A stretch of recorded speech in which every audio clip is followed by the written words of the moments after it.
Welcome to part 7 of Forms in Flubaroo, the very last tutorial. We are going to learn about advanced things you can do with the Flubaroo script. So here we are, we've graded a quiz, and for some teachers that's all they need to do. They're just going to grade it and put it in the grade book and move on. Some teachers though want to take it a step further. They want to be able to give immediate feedback to their students after they've graded it. You might want to be able to allow kids who didn't do so well to retake the quiz. And we can do all of those things in Flubaroo itself. You can also leave comments for students about how they did, individual comments, so that when you email their grade, they get the individual comment as well. So I'm going to show you how to do that now. First of all, we can go into that Flubaroo thing, and we can email grades to students. So if you click that, and we can email the grades, and so right now it's going to use the email address and question to do that, which is what we want to do. We can then include a list of questions and scores, which you can choose to do or not, and include the answer key or not, and then a message in the email as well. So I've typed in here are your scores from the test. If your score is lower than 80%, please retake that. So I'm going to have my students retake this quiz as well, and then I click continue, and now the script is going to run and email that student.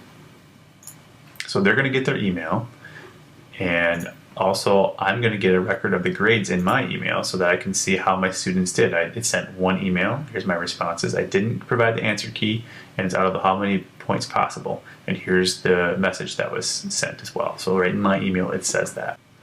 So what would this look like for students if I included each question?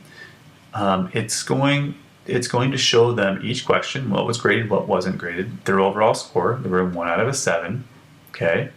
And it's going to tell them if they scored it correct or not. It tells them which ones they got wrong. So these are the ones you need to work on, right? Now, if I had just said, I want you to send only the grade and not the question, I could have done that. So sometimes you might want to send which ones they got wrong, and sometimes you might not. That kind of depends on you, but that's what it would look like for the students. Back to Flubaroo now. That student went back and he retook the quiz. So if I go back to student submissions, you can see now I've got a new submission from Bob again. That was later on in the day, and he's taking that quiz again. So what happens now, right? Well, I can regrade that test. So what I can do is go in here and say I want to regrade this thing, and now it's gonna say, do you want to replace existing grades? Yes, I do want to replace existing grades if a new student has taken this. Again, I go through all these things and decide what I want to do. I'm not going to grade this again. And so this is the part where you have to kind of redo some of these things, but it's still not that hard compared to grading everything tons of times. So click continue.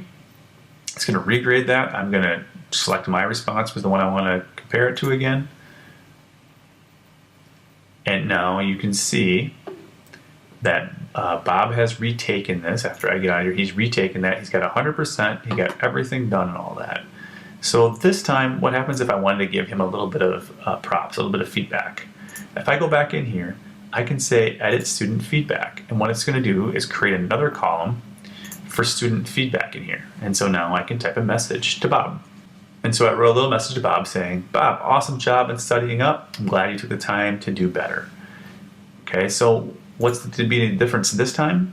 Now, when I go back into Flubaroo, I want to email grades again. What's going to happen is, because he got a new submission here, it says that the grade hasn't been emailed. But once I email this out this time, and it happened the first time as well, but once I email this out again, and I'm going to do the same thing I did last time, just not include a message this time, there's this little X that happens here. So any student who's submitted something, as long as they don't resubmit, they won't get another email again unless something has changed.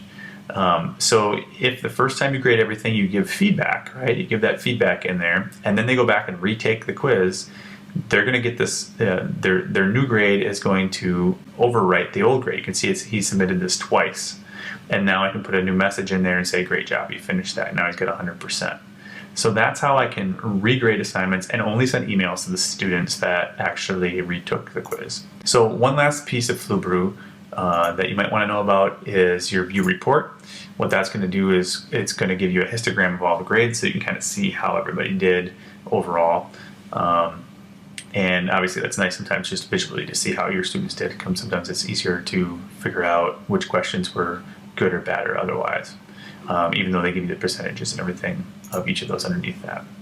So that's how you use Flubaroo to grade a form that you created, a test for your class, to become more efficient and effective by giving very personalized feedback very quickly to your students. I hope you enjoyed.